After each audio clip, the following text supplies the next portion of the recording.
오늘 함께 나누실 하나님의 말씀 욥기 42장 1절에서 6절까지의 말씀입니다. 욥이 여호와께 대답하여 이르되 주께서는 못하실 일이 없사오며 무슨 계획이든지 못 이루실 것이 없는 줄 아오니 무지한 말로 이치를 가리는 자가 누구니이까. 나는 깨닫지도 못한 일을 말하였고 스스로 알 수도 없고 헤아리기도 어려운 일을 말하였나이다.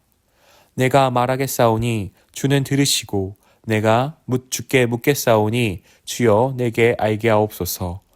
내가 주께 대하여 귀로 듣기만 하였사오나 이제는 눈으로 주를 배움나이다. 그러므로 내가 스스로 거두어 드리고 티끌과 제 가운데에서 회개하나이다. 아멘.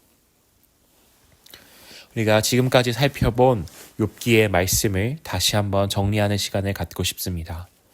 하나님께서 인정하시고 하나님께 칭찬받는 의로운 욥에게 고난이 찾아왔습니다. 인생에서 경험할 수 있는 모든 고난이 한 번에 욥을 강타했습니다. 욥은 탄식하며 괴로워합니다.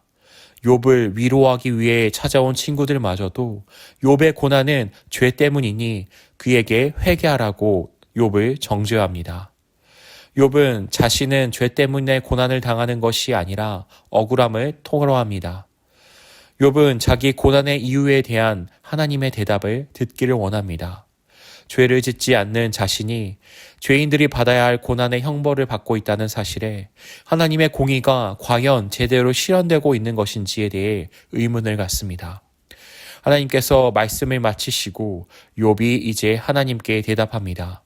욥의 대답은 하나님을 향한 완전한 항복이었습니다. 욥은 하나님이 처음 나타나시고 그리고 이렇게 말씀을 듣고 나서 다시 항복합니다. 욥은 이제 탄식과 의문이 아닌 하나님을 높이기 시작합니다. 하나님은 못하실 일이 없고 그 계획을 반드시 이루시는 하나님의 절대 주권을 인정하기 시작합니다. 욥의 자세가 바뀌게 된 이유는 무엇일까요? 바로 욥이 하나님을 만났기 때문입니다. 하나님의 현현을 마주하고 크고 놀라우신 하나님께 압도당했기 때문이죠. 하나님은 욥을 설득하지 않으셨습니다. 욥을 압도하셨습니다. 이를 통해 욥은 자신이 알고 있는 것이 전부가 아니었음을 깨닫게 됩니다. 온 세상을 만드시고 다스리시는 창조주 하나님의 주권 앞에 납작 엎드리게 됩니다. 사람의 생각과 논리로는 하나님의 주권과 계획을 감히 이해할 수 없습니다. 하나님의 주권과 계획은 놀라운 신비, 이 사실을 욥은 깨닫습니다. 그래서 욥은 자신이 측량할 수 없는 하나님의 놀라우심 앞에 납작 엎드리게 됩니다. 욥은 하나님께 압도당하면서 자신이 하나님과의 관계와 위치를 잘못하고 있었음을 발견하게 됩니다. 우리가 담임 목사님의 말씀을 통해서 들은 것처럼 욥은 하나님과 자신을 동등선상에 놓는 잘못을 범했습니다. 그렇기에 하나님이 설명하시면 자기가 다 이해할 수 있는 것 마냥 착각에 빠져 있었습니다. 이것은 교만입니다. 하나님과 자신이 동등하다고 여기는 위험한 교만입니다. 오늘날 견권과 묘권, 이 반려동물에 대한 인권이 높아졌습니다. 하나님 동물을 학대하지 않고 하나의 생명으로 존중하는 태도는 분명 이 시대 가운데 필요합니다. 그런데 반려동물을 가족으로 대하면서 이 반려동물을 동물이 아닌 사람처럼 대우하는 모습을 우리는 쉽게 찾아볼 수 있습니다. 유모차를 밀고 가는데 그 유모차를 보니 아기가 아닌 강아지가 타고 있는 모습도 있습니다. 존중을 넘어서 동등하게 생각하는 것이죠. 사람과 강아지를 동등하게 여기는 것조차도 우리는 그것이 합당하지 않다고 여기는데 이것을 넘어서 피조물인 인간이 하나님과 자신을 동등하게 여긴다는 것은 정말 큰 교만이며 원죄에서 드러난 죄악입니다. 하나님이 욥에게 나타나신 현현은 하나님과 욥의 관계를 재정립하는 사건입니다. 하나님과 인간, 창조주와 피조물이라는 관계를 하나님은 바로 세우십니다. 담임 목사님의 말씀처럼 욥이 하나님을 만나고 나니까 그 위치가 정상으로 돌아오게 된 것입니다. 어거스틴은 이런 말을 했습니다. 삼위일체 하나님을 다 이해하려는 것은 마치 바다를 국자 하나로 측량하는 시도와 같다. 무슨 뜻일까요? 인간이 하나님과 동등한 위치라고 생각하고 하나님을 이해하려 할 때 그것은 교만일 뿐더러 자연스럽게 하나님 향한 오해와 불신을 쌓을 수밖에 없다는 뜻입니다. 인간의 작은 머리로 그 유한한 존재인 인간으로서는 무한하신 하나님의 그 크고 놀라우신 것을 그 일부조차 감히 다 담아낼 수 없습니다. 그러다 자기가 하나님이 되어 살다가 멸망할 뿐입니다. 하나님은 현현을 통하여서 욥을 멸망의 자리가 아닌 생명의 자리로 이끄셨습니다.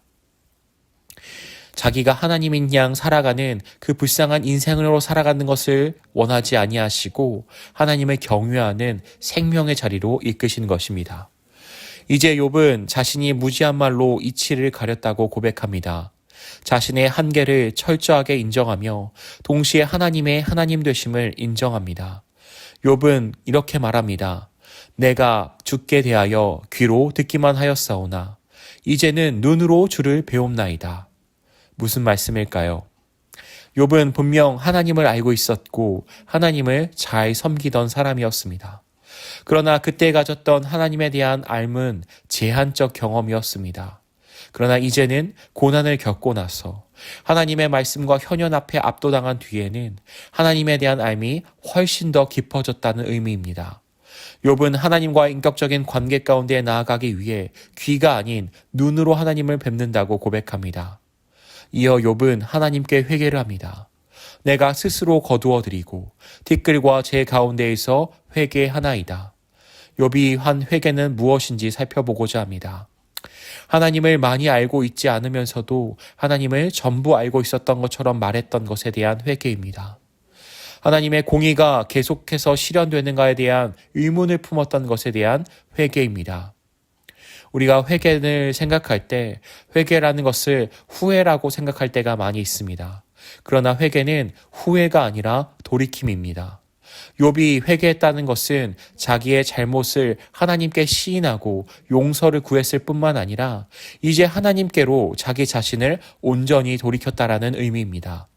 교만과 오해를 내려놓고 하나님과 친밀한 교제의 자리로 욥은 나아갑니다. 이로써 욥은 큰 위기를 벗어나게 됩니다. 저는 욥의 회복이 내일 묵상 말씀부터가 아니라 오늘 말씀부터 시작되었다고 생각합니다. 아직 욥의 몸은 낫지 않았지만 욥의 재산은 다 잃은 상태이지만 욥의 가족들이 한 사람도 남아있지 않지만 욥의 회복은 시작되었습니다. 우리 인생에서 가장 큰 위기는 고난 자체가 아닙니다. 고난 자체가 아니라 그 고난으로 말미암아 하나님과의 관계가 끊어지는 것이 우리 인생의 최대의 위기입니다. 그런데 욥이 이제 하나님과의 관계가 회복되어 하나님께로 나아갑니다. 42장에 걸친 욥기의 말씀은 우리가 잊지 말아야 될 분명한 사실을 말씀해주고 있습니다. 고난의 원인을 밝히는 것이 중요한 것이 아니라 고난 속에서도 하나님은 여전히 함께 하시며 나를 부르신다. 이 사실입니다. 지금 이 순간도 나를 교제의 자리로 부르시는 하나님께 나아가기를 원합니다. 그 어떠한 상황으로서 그 어떠한 문제로서 하나님 앞에 나아가는 것을 망설이는 것이 아니라 하나님과 멀어지는 것이 아니라 그 관계가 끊어져 가는 것이 아니라 하나님과의 관계의 자리로 나아가는 하나님과 친밀한 인격적인 교제의 만남의 자리로 나아가는 우리 모든 성도님들 되어지시기를 소망합니다. 아멘. 좋으신 하나님 아버지 감사합니다. 주님, 우리의 마음과 생각을 붙들어 주시옵소서. 하나님, 욥이 하나님을 마주하고 또한 자신의 잘못을 회개하며 하나님과의 관계의 자리로 나아가는 것처럼 우리 역시 아버지 앞에 날마다 나아가기를 원합니다. 하나님과 인격적인 만남과 친밀한 교제, 그 관계의 자리로 우리가 나아가기를 원합니다. 하나님 망설이고 있는 마음이 있다면 혹여나 고난과 어려운 문제로 말미암아 우리의 마음이 상해 있다면 그 마음을 치유하시고 회복시켜 주셔서 우리를 부르시는 그 하나님의 부르심 앞으로 나아가 주를 경외하고 주를 예배하며 또한 주와 친밀히 교제하는 그 관계의 은혜를 회복하게 하여 주시옵소서. 주와 친밀한 관계와 교제 속에서 날마다 주시는 그 힘을 얻게 하시고 주의 은혜가 나를 온전하게 덮는 것들을 경험하게 하여 주시옵소서. 감사드리오며 예수 그리스도의 이름으로 기도드렸습니다. 아멘.